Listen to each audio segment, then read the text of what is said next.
Purpose. It's one of the great mysteries of life, a man's purpose.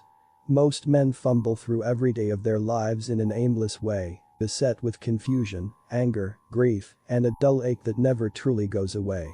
Most men never find their purpose.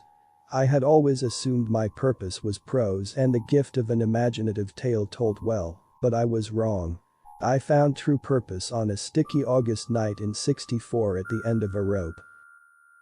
Just a month before that night, I had followed a muse in my car on some back roads and ended up somewhere where I truly had no business being, and the good Lord in all his wisdom carried me through an unimaginable attack that had almost taken my life.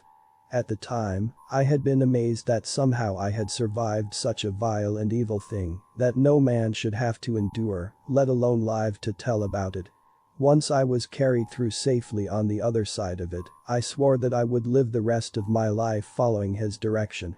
Of course, I had no idea what direction I was expected to follow. For 2 weeks I sat in the hospital with a fever burning with a fire that was as close to hell as I ever hoped to be. I don't recall very much during that time other than pain and agony. In my few fleeting moments where the fever would briefly subside, I would curse my attacker, hoping someday that I would be allowed the pleasure of vengeance. Once the fever had broken for good, it was a good week that I had restless nights and horrid dreams of things that no God-fearing man should even have lurking in the dark primitive corners of his mind. I was in a bad way. After a while, both the pains and aches had gone away, and much to my delight, they must have dragged the nightmares away with them. I was finally on the mend, and for a few days, everything was fine and dandy.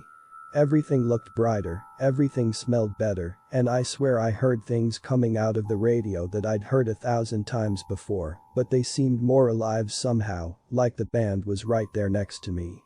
I just assumed this was that whole second lease on life thing. Looking back now, I guess that wasn't too far from the truth. As luck would have it, if you want to look at it that way, I woke up one morning and took a good look in the mirror. I traced every detail of what would eventually heal to be a spectacular patchwork of scars. I, like most people I suppose, get feelings from time to time that I can't explain. I like to think that I'm a man who trusts in my own feelings, and when something inside my head goes off, I listen to it. As I stood there looking at myself, I got one of those feelings. It had begun to tax my mind for most of the day that I needed to leave the city behind me and try to find a place where I could truly be alone.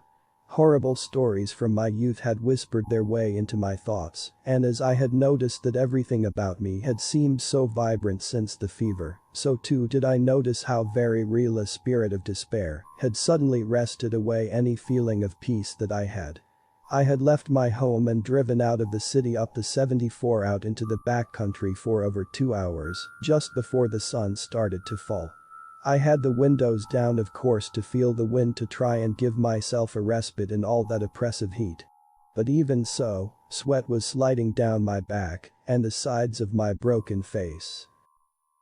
I stepped on the gas and was mindful around the corners of the dirt road I had pulled onto, leaving the highway behind. The sun was almost gone, and I took several turns trying to get lost on purpose based off of feeling more than reason. Driving farther and farther into the middle of the backcountry where a man should have no purpose being.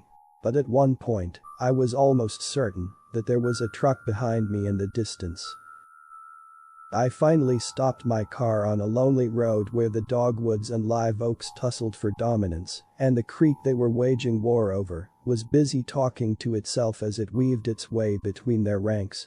The crickets were in the midst of a mad and euphoric symphony that soothed my nerves as I turned off the engine and walked out onto the dirt road.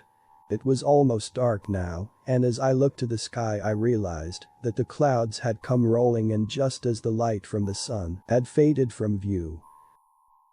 A twig snapped from somewhere to my left, and I could swear that I smelled whiskey coming from somewhere on my right. If I had at that moment the control of my better judgment, I would have quickly made a run for my car, But I was suddenly taken over by a pain in the pit of my stomach that sent me screaming to my knees.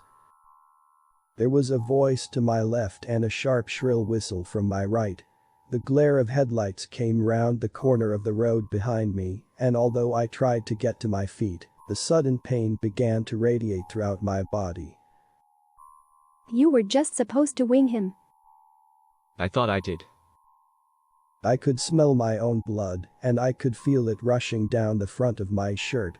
The headlight stopped right next to me, and 2 more men ran to my side to join the 2 who had been hiding in the forest. The pain in my stomach grew, and as the 4 men dragged me to the closest oak, I looked down at my chest and the small river of blood that was pouring from the middle of it. In all the pain, a feeling of curiosity overtook me, and I was able to touch the wound, but it felt as though it wasn't even there. All I could feel was the gnawing pain deep in my stomach, as if something was doing its best to claw its way out of me. I began to scream at the pain. I could hear their laughter at my agony, those so-called men. I could hear them saying the words and casting the curses that I had heard 1,000 times before. I felt the rope go around my neck, and it took 3 of them to hoist me from the branch of a large oak. The rope cinched down on my flesh as I rose into the air, but the only pain was deep in my stomach. There was nothing else. I looked to the sky and called on my God with a cracked and pitiful voice to end my pain, if he would do nothing else. Almost as if he had been waiting to hear my voice, the pain took on an altogether different meaning in my mind.